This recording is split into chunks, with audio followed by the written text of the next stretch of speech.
Pasti kita juga banyak utang juga kan sebelum berangkat ini kan. Ya memang harus ada perhitungan juga, kira-kira kita mampu nggak bayarnya nanti gitu kan. Tapi pasti, Tapi jangan itu alasannya langsung ya, nggak ada uang. berarti kalau misalkan berangkat ke Jepang alasannya nggak ada uang, salah ya Bang? Salah. Salah. Pasti banyak jalan menuju ke situ kan. Ini 5-5-nya nggak ada duit kan? Iya, Berangkat aku pun dong. nggak ada duit. Aku pun sebelum berangkat ambil BRI juga Bang. Iya. Iya, bener lah, ambil BRI juga sempet itu. Sambil karena memang kondisi susah kan dulu kan orang tua kan. Ada keluar itu apa bisa dibilang kakak saya suaminya operasi kan butuh uang banyak juga. Habis itu jeder lah, harusnya cuma 16,5 juta, ambilnya 25 juta. Tapi nggak apa-apa karena emang udah benar-benar mau berangkat kan waktu itu kan. Jadi lebih ke yakin pasti bisa ngembaliin lah. Dari Jepang berapa? 2 bulan selesai. Gitu. Pikiran gue kan dulu kayak gitu kan. Ya alhamdulillah sekarang udah hampir selesai sih karena memang cicilannya sih bisa diangsur 2 tahun. Jadi nyantai aja sambil bisa buat beli yang lain kayak gitu. Kurang lebih seperti itulah. Kalau misalkan alasannya uang, salah ya Bang? Salah. Semua ngomong alasan doang salah karena emang kita juga semua basicnya nggak ada uang gitu ya. Bukan cuma Prabowo juga yang ngomong karena nggak ada duit. Kenapa kita pergi ke Jepang? Iya. Apa?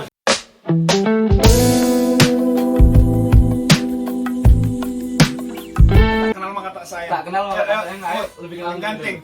Oke, nama saya perkenalkan Putra, asal saya dari Nias. Ini tunggu. Yang kedua, Ini ngeri nih. yang belakang silakan. Ya. Oke. Udah biasa aja lah, Le. Nama saya Gordon. Kalau ngantuk minum dulu Bang. Kalau ngantuk minum dulu. Nama saya Tori dari Medan. Nama aslinya siapa? Ari Dari dari Medan. Ari dari Medan. Yang ketiga, ini senpai kita yang mungkin udah hampir Udah lama ya. Kau aku. pulang sebenarnya. Perkenalkan nama saya Rian Samosir dari Medan. Abong kau. Samosir. Bang Rian Samosir dari Medan. Yang terakhir, Perkenalkan nama saya Sianipar, saya juga dari Medan. dalam video kali ini saya dan teman-teman dari Medan ingin memberi semacam gambaran bahwa perjuangan orang Medan itu Lebih nih. lebih berat. Biaya yang dikeluarkan pun lebih banyak daripada teman-teman yang di Jawa karena mereka kalau mau datang ke pelatihan pusat juga harus pakai pesawat dan tiketnya juga mahal kan Bang. Berapa Bang kalau dari tiket itu Bang? Naik apa dulu nih? Naik pesawat bebas apa yang termurah berapa? Paling murah sih Jalan kaki berarti ya. Berapa? air berarti kayak 2.500.000 dari Medan ke apa ya? Nggak kedengeran kalau nggak kenceng. Iya. Kau zamanmu berapa? 2 jutaan dari mana dulu? Dari Medan Dari Medan ke ke Jogja kan? Iya, Medan kalau ke Medan Jogja. ke Jogja ya 2 juta lah. 2 jutaan. Kalau Ios 2.200.000. Itu baru berangkatnya doang. Ya. Ya, Itu aku pun 2.600.000 pesawat RS ya. Itu 2 juta. Ya paling murah mungkin 2 juta mungkin kalau ada diskon Iya. ada promo gitu kan. 2 juta lah. Dibandingin yang dari Jawa naik bus paling banyak-banyak 150.000. Oh, lebih murah lah. Iya kan, lebih murah kan. Tapi tetap semangat dari teman-teman yang dari Medan itu tetap membara karena apa ya? Ya mungkin tuntutan keluarga dan sebagainya kayak gitu kan. Jadi yang di Medan perjuangannya lebih-lebih lah mungkin yang daripada yang dari Jawa kayak gitu kan. Di sini saya udah siapkan beberapa pertanyaan yang pada intinya itu lebih ke apa ya? Apa sih yang mendorong mereka itu Datang ke Jepang. datang ke Jepang dan alasannya apa dan cita-cita apa yang pengen diraih setelah datang ke Jepang ataupun nanti setelah pulang dari Jepang di Indonesia itu mau ngapain. Jadi teman-teman saya di sini kebanyakan ya emang saya kenapa ambil yang dari Medan karena memang saya pengen nyari tahu yang dari Medan itu bagaimana perjuangannya sebelum sampai ke Jepang kayak gitu. Karena saya buat channel YouTube ini buat apa ya, buat supaya teman-teman khususnya yang di Jawa itu semangat dalam apa ya, menggapai cita-cita kayak gitu kan. Saya dulu sebelumnya pernah buat video tentang kenapa harus merantau kayak gitu kan. Nah, kalau kita bertahan dengan kehidupan di kota kita dan dengan gaji UMR, apakah nantinya kita bisa menggapai cita-cita seperti nikah di umur sekian, bisa bangun rumah di umur sekian, bisa punya usaha di umur sekian? Kan pasti ada target kan. Kalau kita nggak merantau, kalau kita nggak nyari peluang mencari uang yang lebih besar, saya yakin itu akan sulit tercapai. Ya walaupun rezeki itu memang masing-masing udah ada yang ngatur kan, tapi kalau nggak direncanain susah juga kan Bang ya? Iya, susah. Harus ada Oke. plan. Oke, masuk ke pertanyaan kedua nih. Tadi kan nama udah ya. Kita mulai yang dari senior dulu ini mungkin kan. Ya. Kasih kan udah ada gambarannya kan di sini. Ya, lebih Udah tahu. beberapa tahun kan. Berapa tahun Bang tadi? Aku 2 tahun 2 bulan. Bang Rian 2 tahun 2 bulan. Bang Yosia Saya 2 tahun 8 bulan. 2 tahun 8 bulan. Bentar lagi 3 tahun ini. Bentar lagi pulang. Entah nambah, entah pulang. Nanti kita tanya, ada pertanyaan selanjutnya. Bang Putra Kalau saya 1 tahun 8 bulan. 1 tahun 8 bulan. Bang Ari Paling lama ini. 1 tahun 6 bulan. Bang Putra 1 tahun apa Bang Ari 1 tahun 6 bulan. Saya sama Bang Ari ini cuma selisih sekitar 1 minggu ya Bang ya? 1 minggu apa 2 minggu kayak itu di Senta, apa pas berangkatnya dari Indonesia itu. Dari Bang Rian dulu. Apa? Pertanyaannya, motivasi Bang Rian itu Aduh. untuk bisa, kenapa Bang Rian dulu pas di Indonesia itu pengen ke Jepang, itu motivasinya apa Bang? Di latar belakangnya oleh apa sehingga Bang Rian itu pengen bekerja di Jepang, merantau ke Jepang, mengadu nasib di Jepang? Itu coba bisa dikasih sedikit gambaran Bang.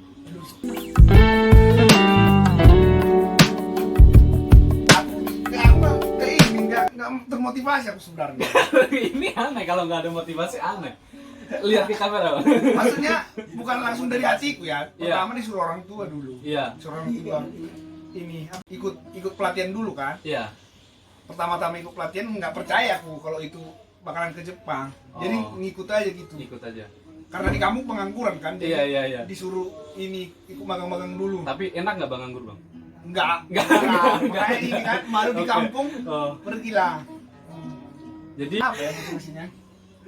aneh sih kalau motivasinya nggak ada menurutku. Tapi Ya. ya kalau bisa sampai ke sini berarti udah bekerja Pokoknya keras. motivasiku pertama sempaiku dulu kulihat udah nyampe duluan. Oh betulan nyampe ke Jepang. Oh, Gitu.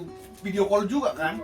Betulan nyampe di Jepang. Langsung lah aku di situ. oh. Rupanya betul nyampe Jepang. Serius lah aku mulai dari situ. Oh, dari situ yang berarti Bang Rian ini dulu apa? Bekerjanya Kayak ngalir aja gitu. tamat SMK, kuliah apa gimana Bang? SMA. SMA. Oh, berarti tamat SMA ada temennya yang itu, tapi udah dapat gambaran dari temen gitu kan? Iya. Oh, jadi gitu ya. Jadi lebih ke dorongan Orang tua. orang tua. Oke, lebih dorongan orang tua. Enggak apa-apa. Karena kita sebagai anak juga wajib kan berbakti sama orang tua kan. Nah, berarti lebih ke diarahin sama orang tua Bang ya? Biaran orang tua. Oke. Bang Rian lebih ke diarahin orang tua. Nggak ada yang tahu abang-abangan langsung ke Jepang itu nggak Oh, ada. enggak ada. Berarti ada dorongan orang tuanya mungkin yang pengen anaknya biar bekerja di Jepang. Kawan orang tua ada di Jepang jadi aku disuruh. Oh, gitu. Berarti Oke, lanjut. niat sendiri ya. Oke, mungkin dari Bang Rian cukup kayak itu. Nggak bermanfaat. Ya, enggak bermanfaat lah. Bermanfaat semua ya. Ya, karena kan apa namanya ya? Ya salah satu nurutin, kalau sebagai anak udah nurutin keinginan orang tua itu lebih udah apa ya? Orang tua udah bangga, udah seneng pastinya. Karena anakku nurut ini sama aku gitu kan. Oke, selanjutnya yang kedua Bang Yosia nih, yang 1 tahun 8 bulan. 2 tahun. Oh, 2 tahun 8 bulan. Gimana Bang? Apa Motivasinya? motivasi Bang Yosia sehingga bisa sampai sekarang ini, bisa sampai di Jepang dan bertahan di Jepang ini apa Bang? Saya singkat cerita dulu, ada mau cerita tentang latar belakang kehidupan saya dulu sebelum ke sini. Ya. Saya pertama itu adalah orang susah, ekonomi ya bisa dibilang pas-pasan. Ya. Yang kedua adalah saya anak yatim Ya. yang berempat bersaudara, Ya. dan keluarga juga tidak mengakui kalau kami itu ada dalam keluarga itu. Contoh lingkup besarnya adalah keluarga besar. Walaupun kami adalah pembawa marga di salah satu keluarga gitu. Kurang kenceng. Kurang kenceng nggak ngomongnya. Ya, nggak apa-apa. Jadi singkat cerita, saya tahu ini tentang program magang ke Jepang ini dari teman saya, dan saya pun sebetulnya butuh tentang hal itu semua. Jadi saya singkat cerita mendaftar di LPK, Lembaga Pelatihan Kerja untuk di Jepang. Saya masuk di sana sekitar 2,5 bulan.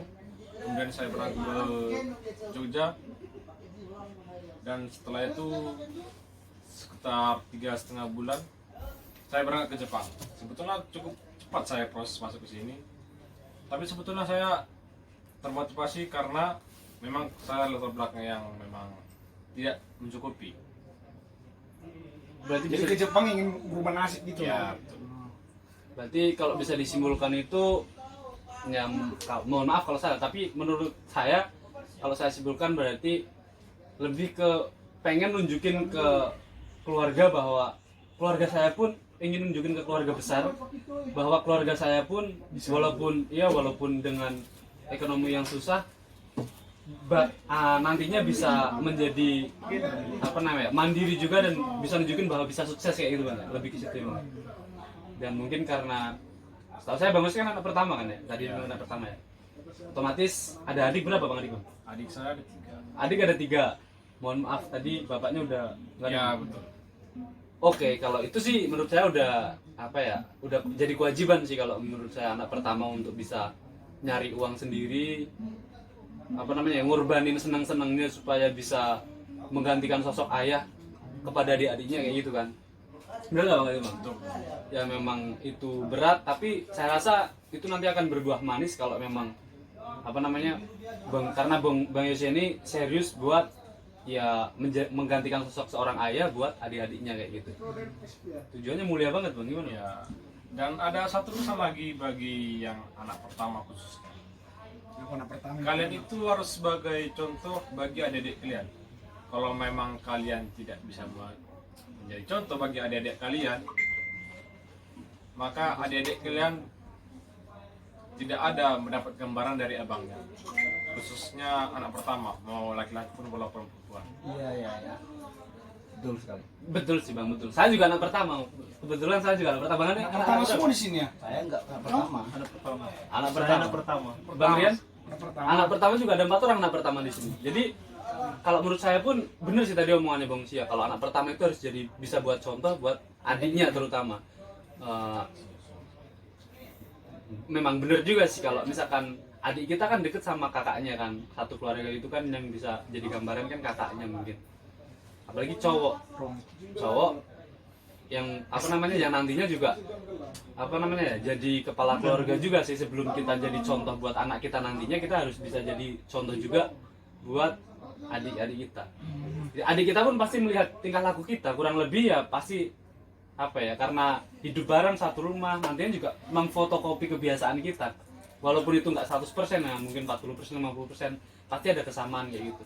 Kalau perilaku anak pertama itu buruk, suka nggak tanggung jawab, suka mabuk dan sebagainya, adiknya pun pasti mendapat gambaran dari situ. Betul. Oke. Bagus juga, patut kita apresiasi dari pengalaman Bang Yossi ini sebagai anak yatim dan mempunyai adik 3 itu sesuatu yang menurut kalau bukan Bang Yos mungkin kalau orang lain mungkin milih saya nyari uang sendiri ya buat diri saya sendiri, mungkin ada juga yang berpikiran kayak gitu, mungkin ada juga, tapi dengan pemikiran Bang Yos. Oh ya, ngomong-ngomong, adik Bang Yos yang anak nomor 2 ini mau berangkat ke Jepang juga? Ya, betul. Mau berangkat ke Jepang juga. Sama aku pun. Sedang dalam proses. Nah, itulah mungkin adiknya itu terinspirasi dari kakaknya. Tadi kan saya udah bilang juga kan, kurang Semangat lebih adik kita. Semangat, kami tunggu di Jepang. Oke. Semangat ya adiknya Bang Yos sama Bang Rian ini. Karena tadi udah bilang kan, mungkin nggak semua 100% fotokopi kebiasaan kakaknya, tapi ya adalah pasti yang jadi gambaran itu ya dari sosok kakak. Aku ini mau ngapain sih? Oh, kakak ini ya kurang lebih pengen jadi ini. Pengen seperti kakaknya kayak gitulah. Mungkin pengen lebih dari kakaknya, minimal sama kayak kakaknya gitu. Jadi udah ada gambarannya. Oke, mungkin ada tambahan lagi Bang Yos? Cukup? Cukup. Kalau oke, dari Bang Yos, saya sekarang Yang kita tunggu-tunggu lah ya. yang kita tunggu-tunggu ya. Pengalaman kita. Iya lah, aku main lah. Ya. malam ini jadi Batman, malam ini jadi Batman. Oke, Ya. Bismillah dia. Oke. Lanjut ke Bang Putra. Oke. Oh, iya. Kira nari ya? Enggak lanjut. Oh, Oh, saya dulu ya. Tadi urutnya. Oke. Nah, ini kita tunggu. Saya Kita tunggu. biar jelas ulangin lagi ya pertanyaannya Bang Putra. Ya. Jadi Bang Putra sebelum datang ke Jepang ini dan sekarang udah sampai ke Jepang ini, motivasinya dulu itu apa Bang? Sebelum berangkat itu Bang? Kalau boleh tahu ya. Kalau Boleh nggak? Boleh dibilang- tahu nggak? Boleh tahu nggak? Boleh sih. Boleh. Kira kalau nggak boleh aku stop. Udah, lanjut Bang. Kalau dibilang motivasi sih ya hampir sama dengan yang lainnya kan. Nggak mungkin kita kesini tanpa tujuan juga. Terus dari kalau bicara latar belakang sebenarnya sih nggak jauh-jauh beda Agak dikerasin dikit. dengan senpai kita tadi ya, Yosia ya. Iya. Kalau bicara latar belakang ya hampir sama sih sebenarnya. Ya nggak mungkin kita kesini nggak ada tujuan gitu. Terutama itu mencari uang. Kedua ya apa yang kita inginkan ya harus kita gapai gitu. Pertanyaan tadi. Tapi awalnya sih saya di apa nengok-nengok kawan ya terus tergiur. Nengok-nengok itu apa Bang? Mungkin yang dari Jawa nggak? Ya dari kawan-kawan yang Oh, lihat berangkat gitu. lihat dari kawan-kawan Ya. gitu. Bagus ya udah di Jepang ya. Nah ya gajinya ya. Ya dari situlah Sebagian termotivasi gitu. ya bermotivasi dari situ juga sih. Ya hingga sampai sekarang lah. Ya alhamdulillah bisa lah. Puji Tuhan. Puji Tuhan bisa bekerja di sini. Jadi buat teman-teman yang pengen kesini nggak usah ragu-ragu. Kalau memang tujuannya baik, ya niatnya kuat juga, ya bisa. Pokoknya niat dulu lah. Ya Iya. Nyampe kok nyampe. kalau Jangan cuma gordong, niat dulu. Yuk. kalau masalah gagal itu belakangan, yang penting dicoba dulu ya kan. Nggak salah mencoba. Dicoba dulu, yang penting nyoba dulu, masalah hasil nanti serahin, yang penting kita dosa dulu gitu Ya. kan. Iya. Serahin sama Tapi Tuhan gitu jangan ya, Bang, lupa ya. berdoa, berusaha, itu aja. Oke, terima Saya kasih. tidak pernah mengkhianati hasil ya kan. Berarti motivasinya apa Bang, kesimpulannya Bang? Ya kesimpulannya kita kesini ya untuk Apa? Enggak, motivasi Bang Putra pengen kesini tuh berarti motivasi saya itu biar ya lebih kelihatan keren gitu kan teman-temannya. sejahtera lah, Sejahtera. menyejahterakan diri lah dan keluarga. Oh. Itu aja sih. Motivasi dong. Motivasinya ya karena nggak ada uang. Agak kenceng dulu lah, agak kenceng dulu lah. Agak kenceng Motivasinya dulu. kan karena nggak ada uang ini. Uang ada, Iya. cuman bukan punya kita ya kan. Uang ada diciptakan bank terus di Indonesia. Jadi motivasinya mirip-mirip juga yang sama teman-teman yang sebelumnya. Siapa teman musuhmu semua ini? Aku gak suka kali kayak gini. Jadi motivasinya itu butuh pekerjaan kan. Iya. Kita tahu di Indonesia kan pekerjaan sulit kan. Iya. Sulit, gaji gak seberapa lah itu bilang. Kau yang diwawancara tahu. Jangan berantem biar selesai dulu. Biar selesai dulu. Dia kan gitu kan, Iya. sulit. Iya. Nah, udah sulit, gaji pun UMR gitu kan. Iya. Apalah, mesti mau melamar pekerjaan mesti ada orang dalam. Jadi kan kita pun berpikir ya kita nyari apalah di luar negeri atau gitu kan, ke Malaysia atau apa yang lain. Iya. Kebetulan ada ini kabar dari kawan udah berangkat juga, diajak ke Jepang aja lah kau katanya gitu kan. Iya. Setelah dia udah berangkat ke Jepang, tertarik juga gitu. Dengar-dengar gajinya pun lumayan kan gitu. Iya. Nah itulah motivasinya sebenarnya. Jadi lebih, kalau saya bisa simpulkan, lebih motivasinya itu lebih ke apa ya? Lebih ke upah ataupun gaji yang pengen dibilang layak kayak gitu ya buat Bang Iya. ya. Karena memang saya akui sih, kalau misalkan kita di video saya sebelumnya pun ada, kalau kita membahas dengan gaji UMR kayak, karena pasti lulusan SMA khususnya apa SMK gitu kan, ya S1 pun D3 pun kalau misalkan dia masuk pertama ke perusahaan pasti UMR kan Bang, rata-rata kan. Jarang yang langsung digaji tinggi dengan ibaratnya selisih sama orang lain, pasti ada jenjang karirnya juga kan. Selain jenjang karir juga mungkin tadi ada bilang kan orang dalam dan sebagainya gitu kan. Ya. Itu juga permainan pekerjaan di Indonesia ya, walaupun kita nggak bisa ngomong itu semua sama kayak itu, nggak juga sih sebenarnya. Tapi itulah keresahan-keresahan anak muda di Indonesia, nyari kerja susah. Ya ada seleksi, Seleksi pun nanti ada orang dalam. Setelah itu udah kerja, gaji dengan kebutuhan sehari-hari ataupun kebutuhan pokok seringkali nggak balance kan, seringkali nggak bisa nabung kan. Dia bisa mengimbangi. Iya, nggak bisa mengubah, bahkan kadang sampai utang kan, karena anak muda kan butuh jalan-jalan dan sebagainya kan pasti kan. Nah, berarti lebih ke pengen mendapatkan pekerjaan dengan gaji layak seperti itu Bang ya? Iya, benar sekali. Tapi kalau boleh tahu nih ya, kalau boleh tahu, sebelum berangkat ke Jepang, dulu pekerjaan Bang Ari itu apa Bang? Pekerjaan dulu pertama-tama di SMA Iya, di pabrik minyak makan. di pabrik Minyak makan. minyak makan. Bimoli. Bimoli, di pabrik. Bukan Bimoli. Apa? Sorry, salah. Dikencengin lagi. Bukan Bimoli. Tapi Kita nggak boleh sebut merek. oh, Enggak apa-apa sih, di sini bebas. Syukur-syukur kasih Nggak tahu aku, pokoknya dia minyak makan. minyak makan itu minyak goreng ya? Minyak goreng. Oh. Iya, minyak Iya, goreng. kalau Iya, minyak minyak goreng goreng, itu, ya, itu apa itu? Minyak bahasa Medan ya. Bahasa Medan, tapi kalau orang Jawa itu biasanya kalau ngedengerin orang Medan ngobrol pasti Ngerti? ngertinya itu dengan kita mengira-ngira, meraba-raba. Oh, Karena memang mau gitu ya. ada kemiripannya kan. Oh, iya, gitu. Nggak jauh juga minyak makan. Oh, kalau yang dimakan itu berarti Pakai nalar. minyak digoreng. Oh, jadi minyak goreng gitu. Iya, iya. kurang kali. Berarti dulu di pabrik minyak goreng ya? Ah, iya. Gajinya berapa Bang, kalau boleh tahu Bang? Maaf Bang. Dulu. Itu gajinya tahun 2012 itu ya. Tahun 2012. UMR Medan. Udah kerja tahun 2012. Udah lah. Tua Tahun 2012 kan. Ini 2021. 2012. Nah. Sebentar. Udah. Oke, jangan dilanjutin, itu aib sendiri, jangan dilanjutin. Cut lekat. Kan lu sangka. Enggak. Bebas, Iya, bebas. iya. Bebas. Jadi jadi apa?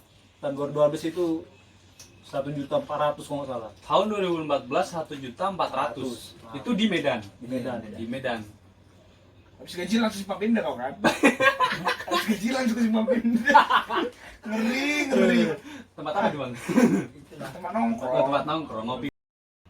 Lebih ke upah ataupun gaji yang pengen dibilang layak kayak gitu ya buat Bang Iya. Ari ya.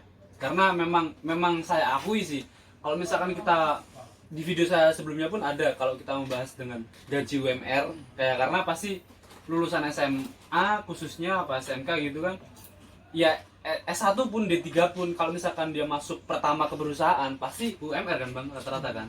Jarang yang langsung digaji tinggi dengan ibaratnya selisih sama orang lain, pasti ada jenjang karirnya juga kan. Selain jenjang karir juga mungkin tadi ada bilang kan orang dalam dan sebagainya gitu kan. Ya. Itu juga benar. permainan pekerjaan di Indonesia ya, walaupun kita nggak bisa ngomong itu semua sama kayak gitu, nggak juga sih sebenarnya. Tapi itulah keresahan anak muda di Indonesia, nyari kerja susah. Ya ada seleksi, seleksi pun nanti ada orang dalam. Setelah itu udah kerja, gaji dengan kebutuhan sehari-hari ataupun kebutuhan pokok seringkali nggak balance kan, seringkali nggak bisa nabung kan. Dia bisa mengimbangi. Iya, nggak bisa mengubah, bahkan kadang sampai utang kan, karena anak muda kan butuh jalan-jalan dan sebagainya kan pasti kan. Nah, berarti lebih ke pengen mendapatkan pekerjaan dengan gaji layak seperti itu Bang ya? Iya, benar sekali. Kurang kali. Berarti dulu di pabrik minyak goreng ya? Ah, iya. Gajinya berapa Bang, kalau boleh tahu Bang? Maaf Bang, dulu. Itu gajinya tahun 2012 itu ya. Tahun 2012? UMR Medan. Udah kerja tahun 2012? Udah lah. Tua Tahun 2012 kan. Ini 2021. 2012. Nah. Sebentar. Udah. Oke, jangan dilanjutin, itu aib sendiri, jangan dilanjutin. Cut lekat. Kan lu sangka. Enggak. Bebas. Iya. Bebas. Iya, Jadi nggak apa-apa. jadi apa? Tahun 2012 itu 1.400.000 kalau nggak salah. Tahun 2014 1.400.000. Itu di Medan. Di Medan. Di Medan. Habis gaji langsung simpang pindah kau kan? Habis gaji langsung simpang pindah. Ngeri. Tempat apa tuh Bang? Tempat nongkrong. Tempat nongkrong, ngopi. Nggak nyampe 3 juta. Transport dan biaya mungkin kalau ujian Sikeng kan ada apa ya? Pulang pergi apa bawa, ya kita kan apa namanya, biar aman, ada yang ngamanin kan, sama gurunya apa siapa diantar gitu kan, pasti kita juga beliin apalah gitu kan biar enak bareng ya itu kan. Ya kurang lebih segitulah 3 jutaan. Itu di LPK dasar aja. Berarti total 8 juta kan. 8 ditambah di IROH itu kan 6 juta kan. 6 juta itu kan masuk awal. Kebetulan saya turun kelas dan harus nambah biaya. Tapi pas nambah biaya itu, kebetulan saya bisa nego ke sensei buat ngurus diri saya sendiri. Saya nggak bayar ke Gako. Jadi saya dulu satu-satunya siswa yang berani ngomong ke guru, ke sensei buat katanya dulu satu-satunya yang berani ngomong buat uang tambahannya itu dipegang sendiri. Karena pada saat itu memang situasinya yang nggak pas, nggak memungkinkan. Pas saya dinyatakan turun kelas dan saya minggu depan harus nambah biaya sekian buat pendidikan, kakak saya yang mendorong saya supaya, bukan kakak kandung saudara tapi sudah saya anggap kakak sendiri, suaminya itu operasi usus buntu.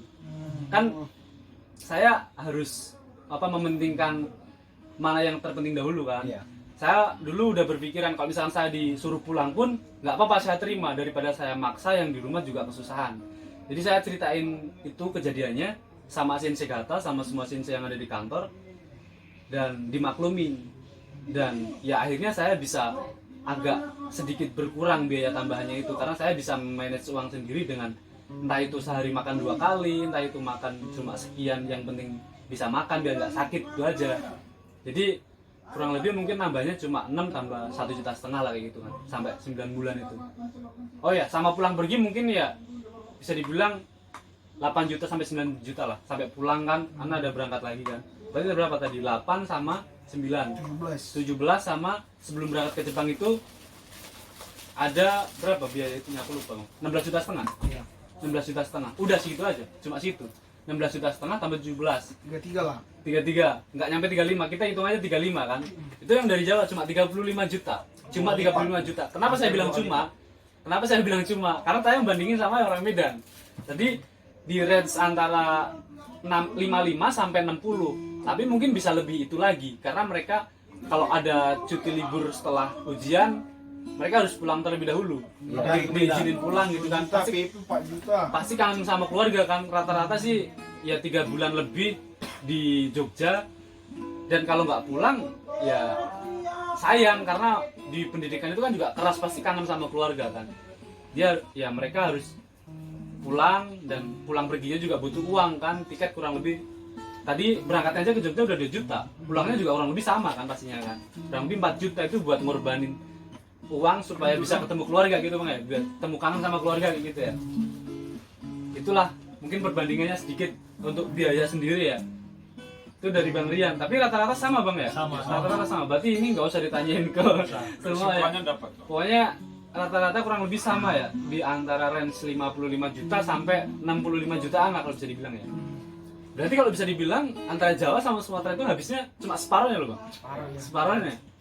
Itu kenapa saya pengen kayak khususnya yang teman-teman saya yang di Batang khususnya, atau yang di Jawa itu yang banyak fasilitas buat magang itu, kenapa nggak pengen ke Jepang ataupun ke negara lain kayak gitu, biar kita nggak terlalu nyaman dengan zona nyaman. Karena kalau kita terlalu nyaman dengan zona nyaman, kita kan banyak rencana, banyak cita-cita, banyak yang pengen dicapai di usia muda. Kalau kita nggak manfaatin usia muda, nanti pastinya kita juga akan bisa dipastikan bakalan nyesel kalau udah umur di atas 25, kita nggak punya tabungan, kita nggak punya hal yang udah dicapai dan sebagainya. Pasti nanti mau nikah aja nggak ada modal, belum lagi bangun rumah, belum nanti punya anak. Kalau itu semua nggak direncanain, berat Bang ya pastinya.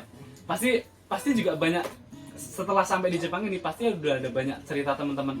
Pinjam uang pasti ada kan? Ada. Pinjam uang masih ada kan? Hampir semua kan? Hampir semua kayak gitu. Ya memang kita nggak nyalain teman kita yang pinjam uang, nggak juga, karena memang itu nggak dipengenin juga sama mereka kan. Nah kita cuma bisa belajar dari masalah mereka supaya kita juga nggak mengulangi kesalahan yang sama.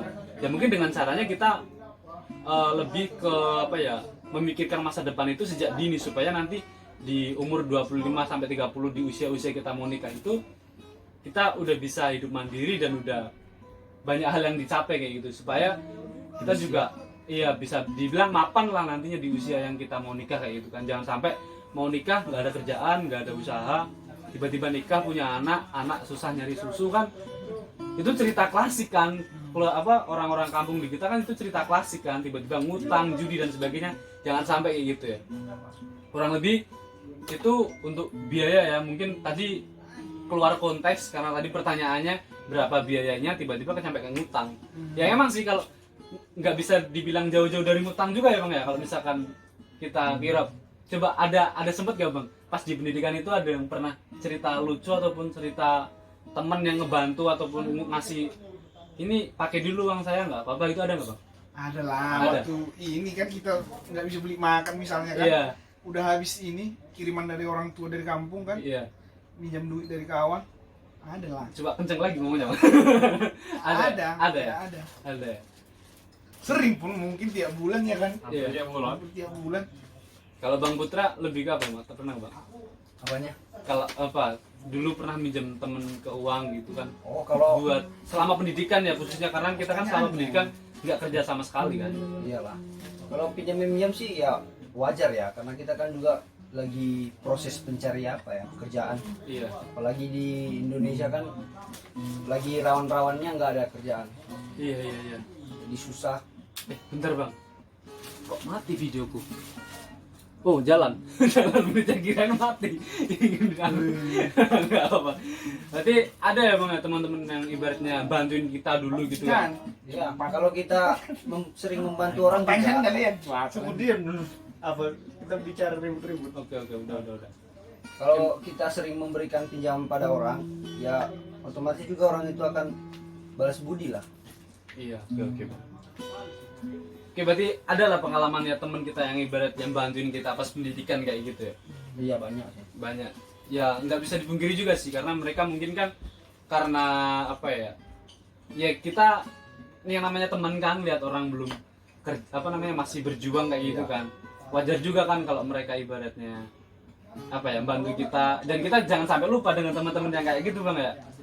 Saya pun kalau dari saya sendiri mungkin dulu di waktu susah pun kok jadi saya ceritain diri saya nggak apa-apa ya. Dulu waktu pendidikan kan itu kan apa namanya bapak saya juga dipecat dari kerjaannya. Dulu sempat kerja di toko mesin tapi bagian kayak ya bisa bilang sales tapi sales mesin kayak gitu, mesin diesel, pompa air dan sebagainya kayak gitu. Itu dikeluarin dari situ. Pas pendidikan saya kan nggak kerja sama sekali. Ibu saya pun kerjanya dulu dipindah-pindah dan seminggu cuma berangkat beberapa kali, nggak lancar dalam satu minggu itu 5-6 hari kerja kayak gitu nggak. Jadi bener-bener di kondisi susah kayak gitu. Tapi kebetulan adalah mungkin teman-teman yang pas dulu saya kerja di Cikarang itu kan lumayan, ibaratnya dapat gaji yang lumayan, yang dulu pernah mungkin saya bantu dan sebagainya. Mereka pun ya sedikit banyaknya ya wis iki tinggal sik wae engko nek wis ono balekno. Kalau udah ada kembaliin. Dari masa Ya apa ya? Pasti ada lah teman-teman yang bantu kita. Jadi kalau alasannya itu karena nggak punya uang, salah nggak bang? Salah lah. Salah. Salah. Pasti kita juga banyak utang juga kan sebelum berangkat ini kan. Ya memang harus ada perhitungan juga. Kira-kira kita mampu nggak bayarnya nanti gitu kan. Tapi pasti. Tapi jangan itu alasannya langsung Ya, nggak ada uang. Berarti kalau misalkan berangkat ke Jepang alasannya nggak ada uang, salah ya bang? Salah. Salah. Pasti banyak jalan menuju ke situ kan? Ini 5-5-nya nggak ada duit kan? Iya. Berangkat Aku pun dong. nggak ada duit. Aku pun sebelum berangkat ambil BRI juga bang. Iya. Iya.